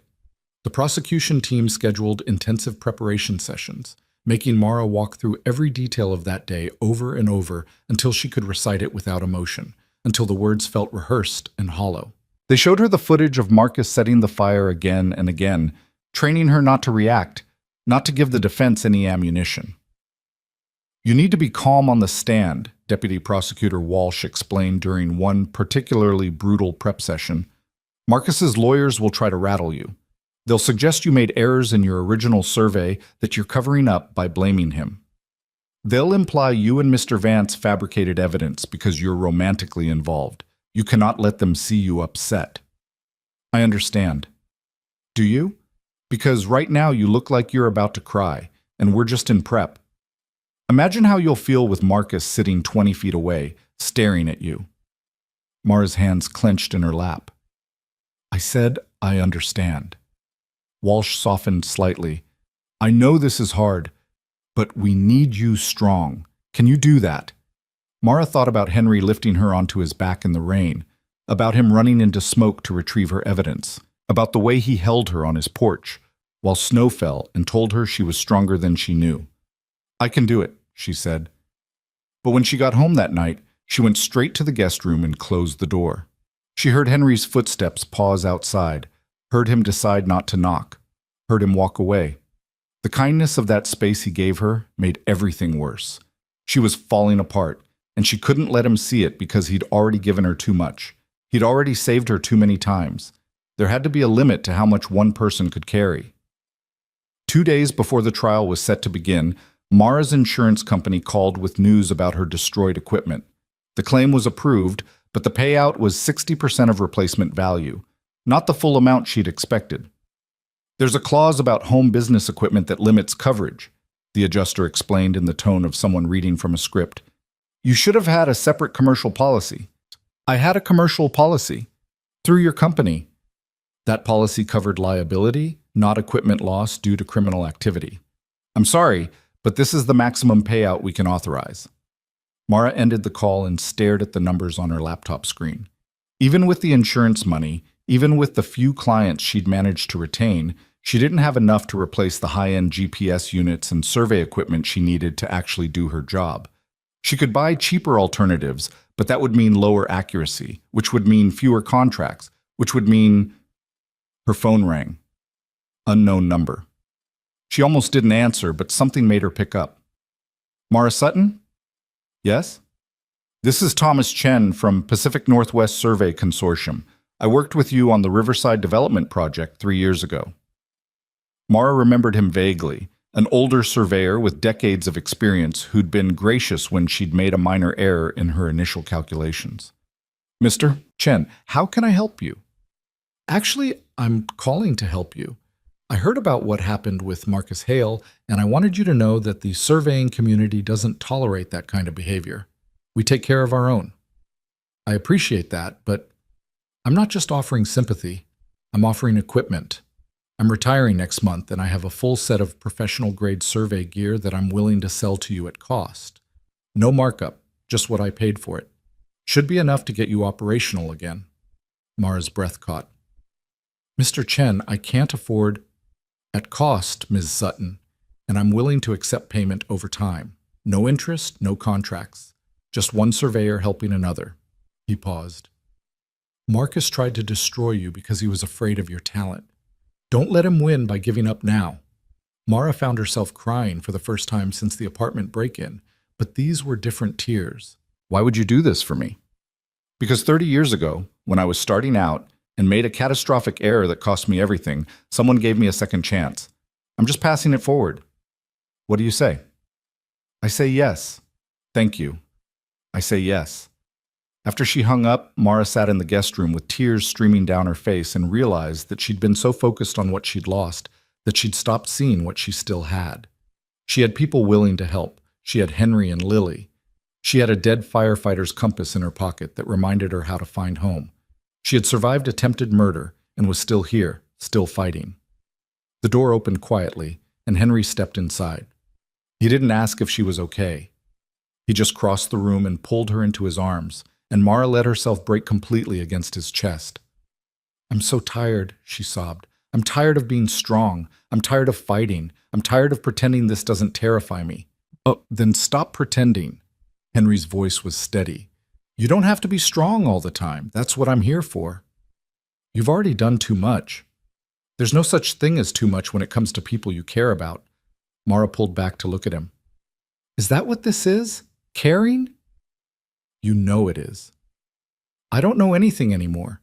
I don't know if what I feel for you is real or just trauma bonding. I don't know if I'm staying here because I'm falling in love with you or because I'm too scared to be alone. I don't know. Henry kissed her, stopping the spiral of words. When he pulled back, his eyes were intense. You want to know what I know? I know that I think about you every morning when I wake up and every night before I sleep. I know that Lily asks me at least once a day if you're going to stay forever because she's already attached to you, and so am I. I know that when I watch you rebuild your business piece by piece, when I see you refuse to let Marcus break you, I'm in awe of your strength, even when you think you have none left. Henry, I know this started in the worst possible way. I know the timing is terrible. I know you're dealing with trauma and legal battles and your whole life being upended. But I also know that what I feel for you isn't about the fire or the rescue or any of that. It's about who you are when you think no one's watching. It's about the way you listen to Lily's stories like they're the most important thing in the world. It's about your refusal to give up even when giving up would be easier. Mara's tears had stopped, replaced by something that felt dangerously like hope. What are you saying? I'm saying that when this trial is over, when Marcus is locked away and you've rebuilt your business and had time to process everything, I want to still be here. I want you to still be here. I want us to figure out what this is when we're not in survival mode. And if I can't give you that right now, if I need to focus on the trial and getting my life back, then I'll wait. I'm good at waiting. Henry cupped her face in his hands. But I need you to know that you're not alone in this. Not in the trial, not in rebuilding, not in any of it. You understand? Mara nodded, unable to speak past the emotion clogging her throat. Good. Now, have you eaten today? The question was so practical, so perfectly Henry, that Mara laughed through her tears. No.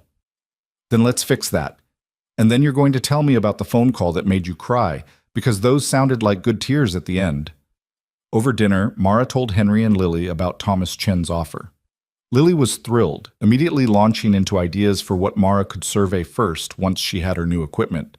Henry listened quietly, and when Mara finished, he simply nodded. See, the world's not all Marcus Hales. Sometimes people show up to help. Like you showed up, Mara said. Like a lot of people show up. You just have to let them. That night, Mara slept without nightmares for the first time in weeks. The trial began on a gray February morning with freezing rain that turned the courthouse steps treacherous. Henry had wanted to come, to sit in the gallery and provide silent support, but Mara had asked him to stay home with Lily.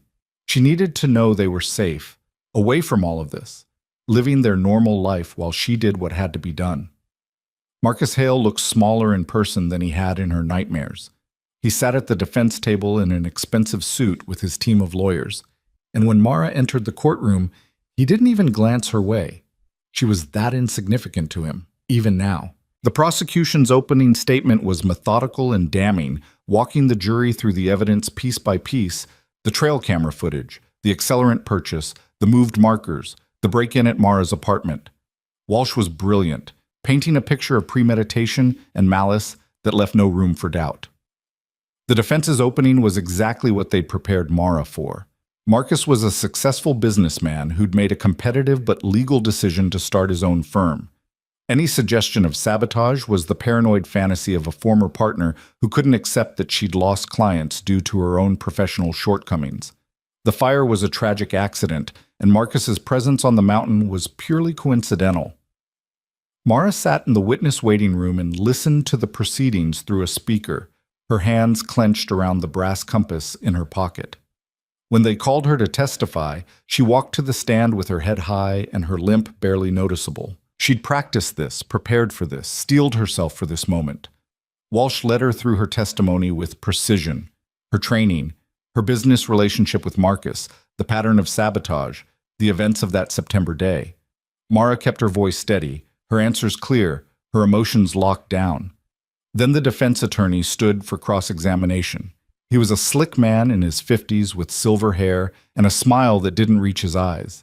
Miss Sutton, you've painted quite a dramatic picture of my client. Let's examine some facts, shall we?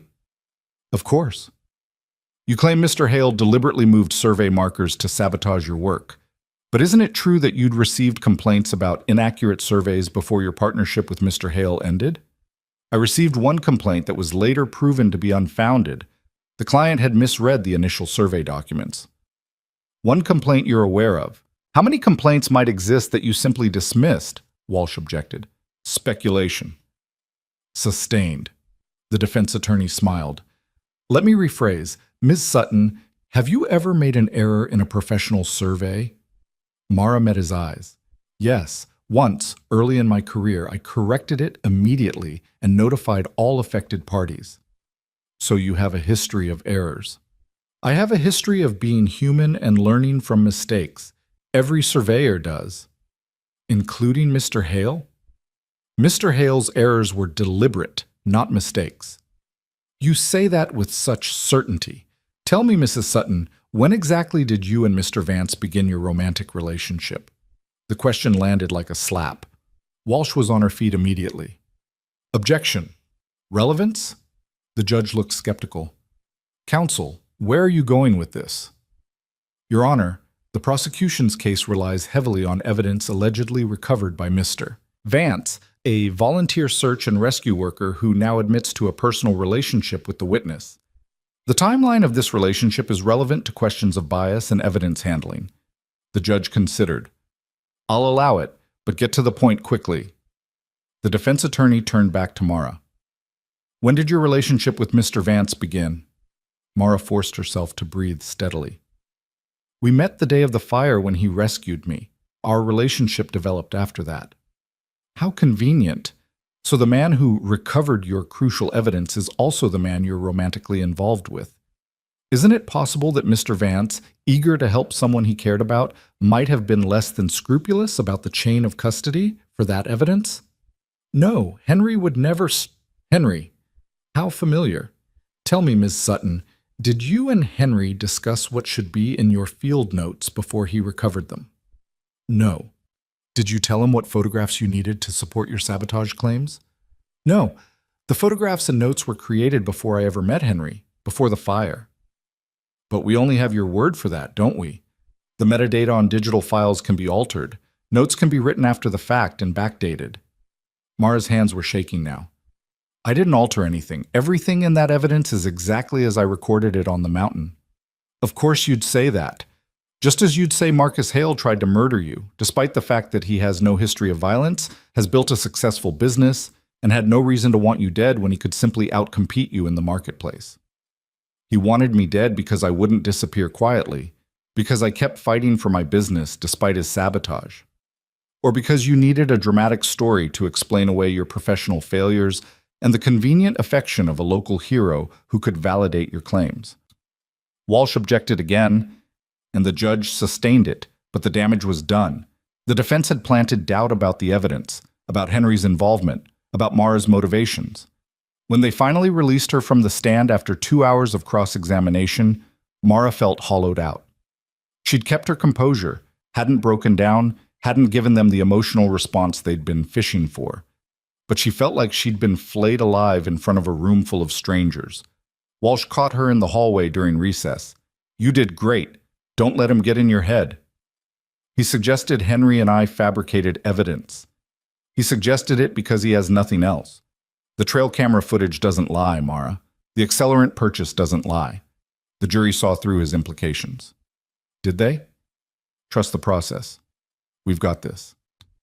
But as Mara sat through the rest of the trial, expert witnesses confirming the accelerant analysis, fire investigators explaining ignition patterns, Henry taking the stand to testify about the rescue and evidence recovery with calm professionalism that the defense couldn't shake, she felt herself disconnecting.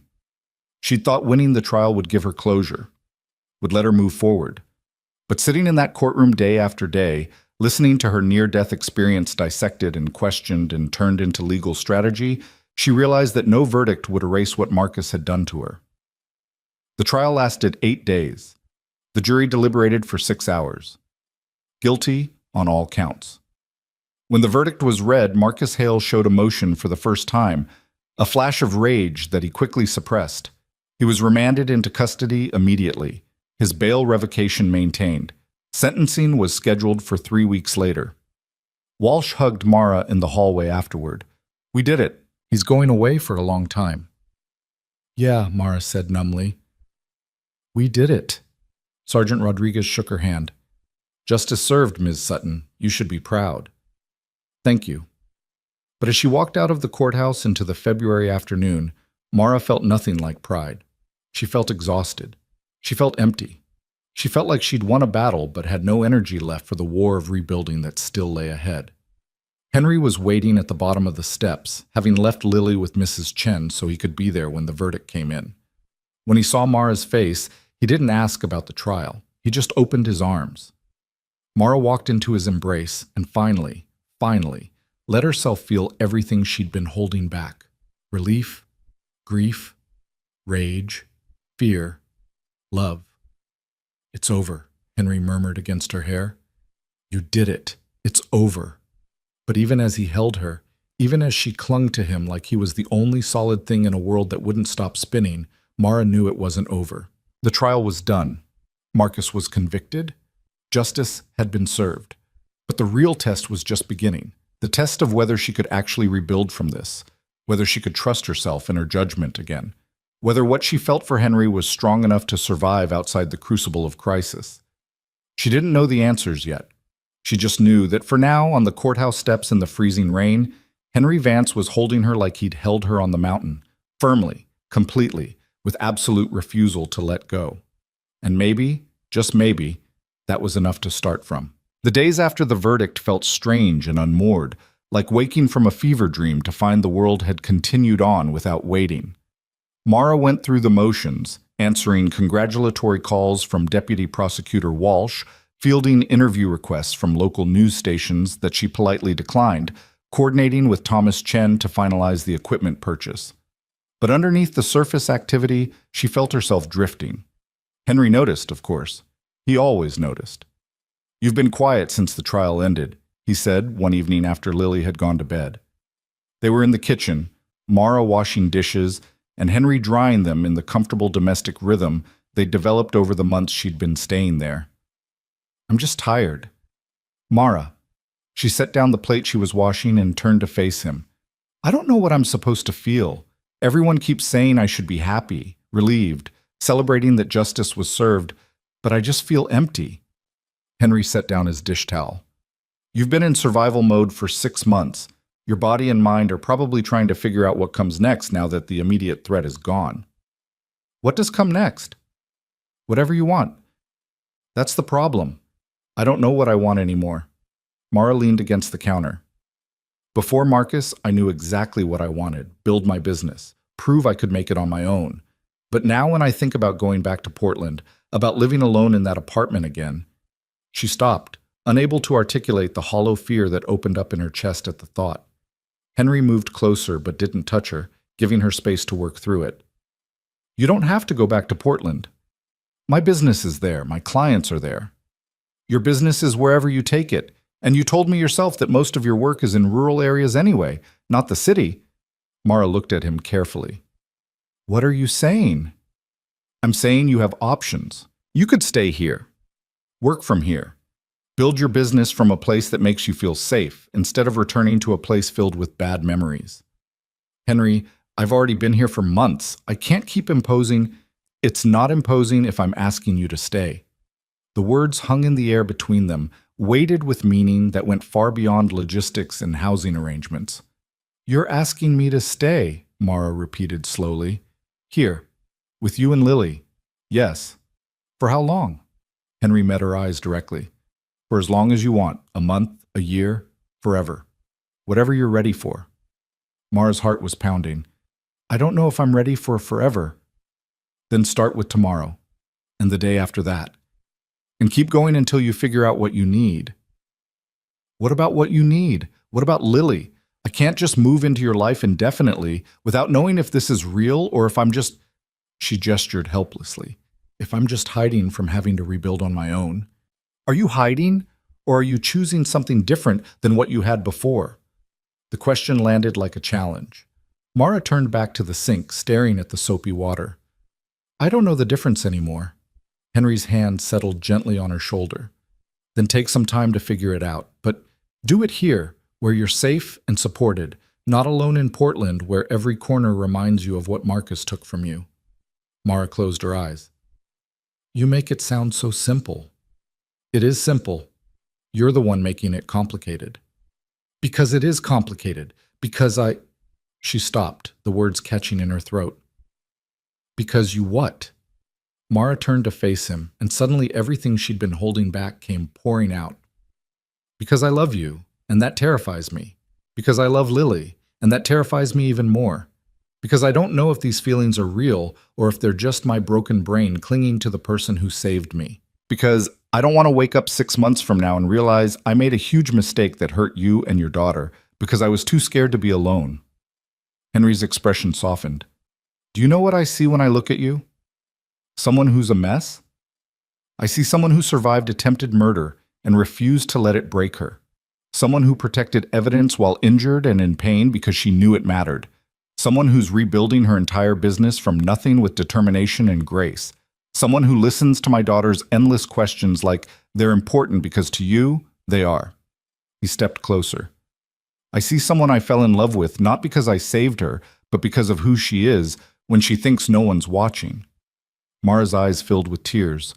You fell in love with me? Completely. Probably started on that mountain when you told me to leave you behind, and I realized you'd rather die than be a burden. Definitely by the time we spent that night in the tower, and you turned trauma into dark humor about dying in a wildfire. Absolutely by the time I watched you refuse to let Marcus's lawyers intimidate you on the witness stand. That's ridiculous. You barely know me. I know enough. I know you take your coffee black with 1 sugar. I know you have nightmares about fire but never about falling. I know you organize your survey notes by geographic region and date, then cross-reference by client. I know you cry during nature documentaries but not during sad movies. I know you're terrified of being dependent on anyone, but you're learning to accept help anyway. Mara was crying now, tears streaming down her face. You really pay attention. I pay attention to things that matter. And you matter, Mara. Not because I rescued you, because of who you are. I don't know how to do this. I've never lived with someone. I've never been part of a family. I don't know how to be a... She couldn't finish the sentence, couldn't even name what she might become to Lily. Then we'll figure it out together, day by day. No pressure, no expectations beyond showing up and being honest about what you need. Mara wiped her eyes. What if I'm terrible at it? Then you'll be terrible at it, and we'll love you anyway. The simplicity of that statement broke something open in Mara's chest. She stepped forward and wrapped her arms around Henry, burying her face in his chest and letting herself feel the solid realness of him. I want to stay, she whispered. I want to try. Henry's arms tightened around her. Then stay. Try. See what happens. I'm going to mess this up. Probably. I'll mess it up too. That's what people do. You're supposed to tell me we won't mess it up. I'm not going to lie to you. We'll mess it up sometimes, but we'll also fix it together. Mara pulled back to look at him. When did you get so wise about relationships? You've been single for 4 years. I've been single and raising a daughter for 4 years. You learn a lot about communication and patience and forgiveness when you're parenting a small human who has big feelings and no filter. Lily's amazing. She is, and she already loves you. You know that, right? She barely knows me. Kids are good at seeing what's real. She sees someone who treats her with respect, who answers her questions seriously, who doesn't talk down to her. And she sees someone who makes her dad smile in a way he hasn't smiled in years. Mara felt fresh tears threatening. I don't want to let her down. You won't. Not if you keep showing up the way you have been. They stood there in the kitchen for a long moment, holding each other while the dishes grew cold in the sink. Finally, Mara pulled back and wiped her eyes again. Okay, I'll stay. I'll give this a real try. But I need to do it right. I need to contribute. Not just live here like a permanent house guest. I need to pay rent, help with Lily, be an actual partner in whatever this is. We can work out the details, but Mara, yeah? Stop thinking you have to earn your place here. You already have it. 2 weeks later, Marcus Hale was sentenced to 18 years in prison for attempted murder, arson, and related charges. Mara didn't attend the sentencing. She'd given her victim impact statement in writing and asked the prosecutor to read it on her behalf. She had no interest in seeing Marcus one more time and giving him any more of her energy or attention. Instead, she spent that day picking up her new survey equipment from Thomas Chen, who turned out to be exactly as kind as he'd sounded on the phone. He spent 3 hours walking her through each piece of equipment, sharing tips from decades of experience, and refusing to accept her first payment. You can pay me when your business is stable, he said firmly. Right now, focus on rebuilding your client list and your confidence. The money will come. On her way home, and she'd started thinking of Henry's house as home without quite realizing when the shift had happened, Mara stopped at the elementary school to pick up Lily. It was Henry's day to work late on a kitchen installation, and Mara had volunteered to handle pickup. Lily came bounding out of the building with her backpack bouncing and her coat half zipped, chattering before she even reached the truck. "Mara, guess what? We're doing a project on careers, and I told everyone about what you do, and now 3 kids want to be surveyors when they grow up, and Mrs. Patterson said maybe you could come talk to our class about mapping, and..." She finally paused for breath. "Can you come talk to my class?" Mara helped her into her booster seat and buckled her in. "I'd love to. When?" "Next month. Mrs. Patterson is doing a whole unit on careers and community helpers. And I said you were my community helper because you help people know where their property is. And that's important." "It is important. I'd be honored to talk to your class," Lily beamed. "Daddy said you're staying with us forever now. Is that true?" Mara's hand stilled on the seatbelt. "Did he say forever?" "He said for as long as you want, which I think means forever because why would you want to leave? We have hot chocolate every Friday and movie night every Sunday, and Daddy makes really good pancakes, and I like having you here." Mara climbed into the driver's seat, her throat tight. "I like being here too, sweetheart." "Good. Because I was thinking maybe for my birthday you could take me surveying, like a real job. I want to see how you measure things." "Your birthday's not until August." "I know, but I like to plan ahead. Daddy says planning ahead means you're less likely to get surprised by bad things." Mara glanced at Lily in the rearview mirror. "Your dad is very smart." "He is. But you're smart too. You know how to read maps and use computers and fix broken ankles." "I didn't fix my own ankle. The doctors did that." "Yeah, but you survived until the doctors could help. Daddy said that counts for a lot." They drove home through the March afternoon, Lily filling the silence with stories about school and questions about surveying equipment and plans for her birthday that was still 5 months away. And Mara realized that this ordinary afternoon of school pickup and dinner planning and listening to a 7-year-old's stream of consciousness, this was what she'd been missing her whole life. Not the dramatic rescue or the passionate romance or the triumphant victory over evil, just the quiet, steady rhythm of showing up for people who mattered, of being part of something larger than herself. That evening, after dinner and homework and bedtime stories, Henry found Mara on the back porch again, staring at the mountains where it had all begun.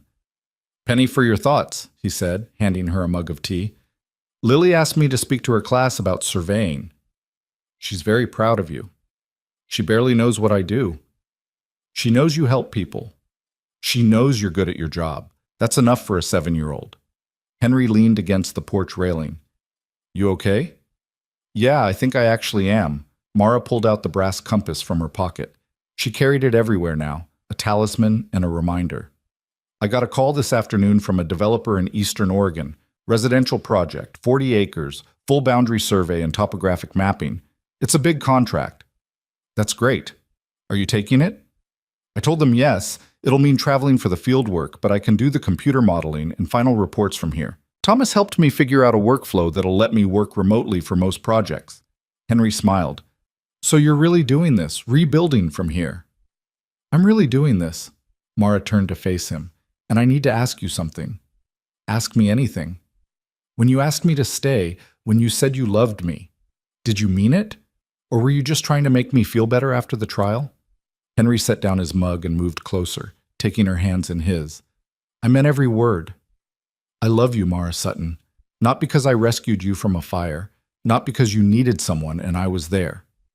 I love you because you're brilliant and stubborn and brave in ways that take my breath away.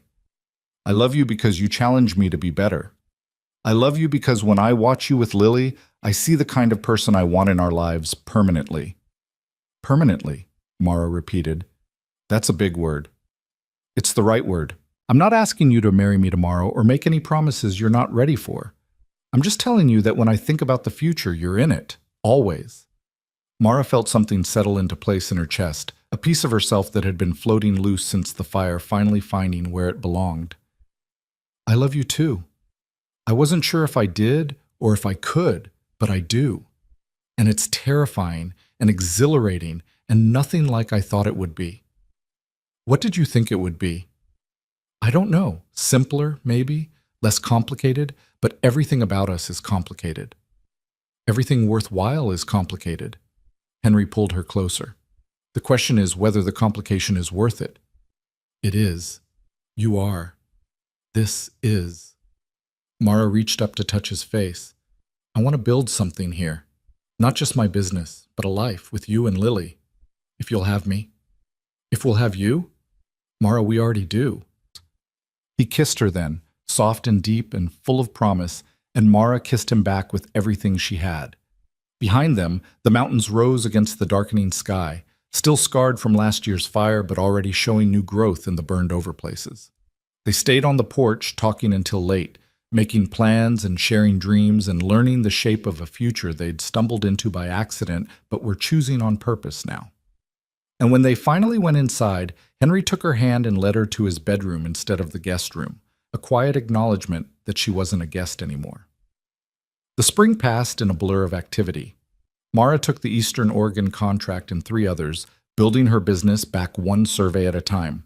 She spoke to Lily's class about surveying and sparked so much interest that 2 other teachers asked her to come back for their classes too. She started teaching a weekend workshop at the community college about basic land surveying principles, discovering that she actually loved teaching. Henry continued his carpentry work but started taking on larger projects, including a contract to build custom furniture for a new resort development that would keep him busy through the fall. Lily finished 2nd grade at the top of her class and announced she wanted to be either a surveyor or a marine biologist or possibly both. You could survey underwater property boundaries, Mara suggested seriously. That's actually a specialized field. Lily's eyes went wide. You can do that? You can do anything if you're willing to learn and work hard. In June, on the anniversary of the day they'd met, Henry took Mara back to the fire tower. The trail had been reopened after cleanup and restoration work, and the forest was greener than Mara had ever imagined it could be after seeing it blackened and dead. They climbed to the tower together, taking their time, stopping to rest when Mara's ankles started to ache. The tower itself had been refurbished by the Forest Service, cleaned and restocked with emergency supplies. Why did you want to come back here? Mara asked as they sat on the bench where they'd spent that terrifying night. Because this is where we survived, where we decided not to give up. I wanted to see it in daylight, not on fire. Wanted to remember it as the place where we found each other instead of the place where we almost died. Mara looked around the small room, seeing it with new eyes. It's smaller than I remembered. Most things from trauma are. Our minds make them bigger, scarier, more overwhelming than they actually were. Not you. You're exactly as steady as I remember. Henry took her hand. I wasn't always. That night, carrying you up here, I was terrified the whole time. Terrified I'd drop you, terrified the fire would catch us, terrified I was making the wrong call. But I couldn't let you see that fear because you needed me to be certain. You seemed so calm. I was faking it. Fake it until you make it, right? He smiled. But somewhere in those hours, the faking became real. I stopped being afraid and started being determined. Because giving up wasn't an option. Mara leaned her head on his shoulder. Thank you. For not giving up. For carrying me. For everything that came after. Thank you for letting me. For staying. For choosing this life with us. They sat there for a long time, watching the afternoon light slant through the windows, before heading back down the mountain together. This time, Mara walked on her own 2 feet, strong and steady, with Henry beside her instead of carrying her. August arrived with Lily's 8th birthday and the party she'd been planning since March. Half her class came to the house for what turned into controlled chaos, involving a treasure hunt that Mara had surveyed and mapped with professional precision, a science experiment that got slightly out of hand, and enough cake to feed twice as many kids. After the guests had left and Lily was crashed on the couch in a sugar coma, Henry found Mara in the kitchen cleaning up wrapping paper and frosting smudges. You survived your first Lily birthday party, he said. Barely. How do you do this every year? Practice and help. Lots of help. He pulled an envelope from his pocket. I have something for you. It's not my birthday. I know, open it anyway. Inside was a key and a deed with her name on it. Mara stared at the papers, not understanding. It's the house, Henry said quietly. I'm adding you to the deed. This is your home, not just a place you're staying. I want it legal and official. I want you to know you belong here. Mara's hands were shaking. Henry, I can't accept this. This is your house, your equity. It's our house. It has been for months. This just makes it official. He took her hands. You don't have to decide right now, but I want you to know that I'm all in, Mara, completely. And when you're ready, if you're ever ready, I want everything to be official. The house, our relationship, all of it. Mara looked from the deed to Henry's face, seeing the vulnerability there, the hope. Are you asking what I think you're asking? Not yet. Not officially, but I'm letting you know that when you're ready, I will be. Henry Vance, are you pre-proposing to me? He grinned. Maybe. Is it working? Mara set down the papers and wrapped her arms around his neck. You carried me up a mountain. You gave me a home. You loved me when I didn't know how to love myself. You showed me what a real family looks like. She kissed him softly. Yes, it's working. And yes, when you actually ask, my answer will be yes. Yeah? Yeah. But let's wait a while. Let's get through another year together. Let me prove to both of us that I can really do this, that I can be the partner you need and the person Lily deserves in her life. You already are those things. Then another year will just confirm it. Mara smiled against his lips. Besides, I want to make sure Lily approves before we make anything official. As if summoned by her name, Lily appeared in the kitchen doorway, looking significantly more alert than she had 5 minutes ago. Approves of what? Mara and Henry looked at each other, and Henry shrugged as if to say your call. Mara knelt down to Lily's level. How would you feel if I stayed here forever? Like, officially? As part of your family? Lily's face split into the biggest smile Mara had ever seen. You mean like you'd be my real mom? The word landed like a shock and a benediction all at once. Mara's throat tightened. I'd never try to replace your real mom. She'll always be your mom. But I could be another person who loves you. If you want that. Lily threw her arms around Mara's neck. I want that. I want that so much. I asked Daddy if you could stay forever, and he said, only if you wanted to, but I've been wishing really hard that you'd want to. Mara hugged her back, tears streaming down her face. I want to, sweetheart. I really, really want to. Does this mean I get to call you Mom? You can call me whatever feels right to you. Lily pulled back, considering seriously. Can I call you Mara Mom, so I have regular Mom in heaven and Mara Mom here? Mara looked up at Henry, who was wiping his own eyes and nodding. I think that's perfect. Okay, Mara Mom it is. Lily hugged her again, then pulled back with a sudden thought.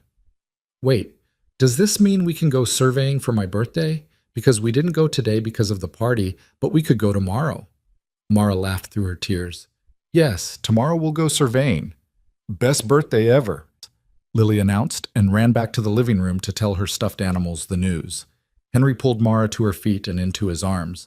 Well, that went better than expected. She's incredible. You raised an incredible human. We're raising an incredible human, present tense, together. That night, after Lily was finally actually asleep and the house was quiet, Mara stood on the back porch one more time looking at the mountains. But this time, she wasn't looking back at where she'd been. She was looking forward at all the terrain still left to explore and map and claim as her own. Henry joined her, slipping his arms around her waist from behind. What are you thinking about? About how a year ago I was alone on a mountain with a broken ankle, convinced I was going to die. And now I'm here. I have a home, a family, a business, a future I actually want to be part of. It's amazing what can change in a year. You changed everything. You refused to leave me behind. And you refused to give up. We both had to make that choice, Mara. I could carry you, but you had to hold on. She turned in his arms to face him. I'm still holding on. Good. Don't let go. Not planning to. They stood there together as the stars came out, two people who'd met in fire and smoke and found something worth building in the ashes. Behind them, the house was warm and bright, full of the evidence of the life they were creating. Lily's school art on the refrigerator, Mara's survey maps spread across the dining room table, Henry's carpentry projects in various stages of completion, photographs documenting the family they were becoming. 6 months later, on a February afternoon, Henry proposed officially with his father's firefighter's badge and a simple question. Will you marry me and let me carry you through whatever comes next? Mara said yes without hesitation, and Lily served as their wedding planner, throwing herself into preparations with the same enthusiasm she brought to science projects and birthday parties. They were married in May on the mountainside where it had all begun, surrounded by friends and family and the forest that had tried to destroy them but had instead brought them together. Thomas Chen walked Mara down the aisle. Mrs. Chen cried through the entire ceremony. Lily was the flower girl and took her job so seriously that she counted each petal she scattered to ensure even distribution. When the officiant asked if anyone objected, Lily raised her hand. The officiant looked startled. Yes? I just wanted to say that I'm really happy about this, Lily announced to the assembled guests. Because Mara Mom is the best, and Daddy smiles a lot now, and we're a real family, and I think that's important for everyone to know. The guests laughed and applauded, and the officiant smiled. Duly noted. Anyone opposed? Silence. Then by the power vested in me, I now pronounce you husband and wife. When Henry kissed Mara, she tasted salt from both their tears, joy and relief, and the absolute certainty that this was right, that this was real, that this was the life she'd been meant to find all along. At the reception, Deputy Prosecutor Walsh gave a toast about justice and second chances. Sergeant Rodriguez congratulated them and mentioned that Marcus Hale's appeal had been denied. He'd be staying in prison for the full duration of his sentence. Thomas Chen presented them with a vintage surveying transit as a wedding gift and told Mara he was proud to see her business thriving. But the best moment came at the end of the night, when Lily climbed into Mara's lap during the last dance and asked, Are you happy, Mara Mom? Mara looked at her new husband dancing with Mrs. Chen nearby, at the mountains rising in the distance, at the life she'd built from the ruins of the one Marcus had tried to destroy. She looked at the compass hanging on a chain around her neck, Henry's father's compass, which she'd worn as her something borrowed and had decided to keep wearing as a reminder of how to find her way home. I'm happier than I ever imagined I could be, she told Lily honestly. You know why? Why? Because your dad taught me that you don't leave people behind, and you taught me that family is about who shows up and stays, not just who you're born to. And together you both taught me that sometimes the worst things that happen to us lead us exactly where we're supposed to be. Lily hugged her tight. I'm glad the mountain brought you to us. Me too, sweetheart. Me too. Years later, when people asked Mara how she and Henry had met, she'd tell them the truth, that he'd found her broken on a mountain and refused to leave her behind, that he'd carried her through fire and smoke and helped her rebuild everything she'd lost, that he'd shown her what real love looked like, steady, patient, and absolutely unwilling to quit. But the part she kept private, the part she shared only with Henry in quiet moments, was that he hadn't just saved her life that day. He'd given her a reason to want to live it, and in learning to accept his help, to trust his strength, to lean on him when she needed to and stand beside him when she could, she'd found the missing piece of herself she hadn't known she was looking for. She'd found home, not in a place, though she loved the house they'd made together and the mountains that surrounded it, but in him, in Lily. In the family they'd built from ashes and determination and the simple refusal to give up on each other. On their 10th wedding anniversary, Henry and Mara hiked back to the fire tower one more time. It had become a tradition. Every year on their anniversary, they'd climb to the place where their story had truly begun and remind themselves of how far they'd come. Lily was 15 now, planning to study marine biology and environmental science in college, already talking about using surveying skills to map ocean ecosystems. She'd stayed home this time to finish a school project, trusting her parents to make the climb on their own. At the top, Henry and Mara sat on the same bench where they'd spent that terrifying night 11 years earlier. The tower was exactly the same, but everything else had changed. Do you ever regret it? Mara asked, not because she doubted, but because she liked to hear him answer. Running into that fire? Taking on all my baggage? Henry pulled her close. Not for 1 second. You were never baggage, Mara. You were possibility. You still are. Even now that I'm boring and domestic and have surveying equipment permanently taking over the garage? Especially now. He kissed her forehead. Because boring and domestic with you is more interesting than anything else I can imagine. Mara laughed and settled against his shoulder, looking out at the view. The forest had fully recovered from the fire, green and thriving, no trace remaining of the devastation that had once consumed these slopes.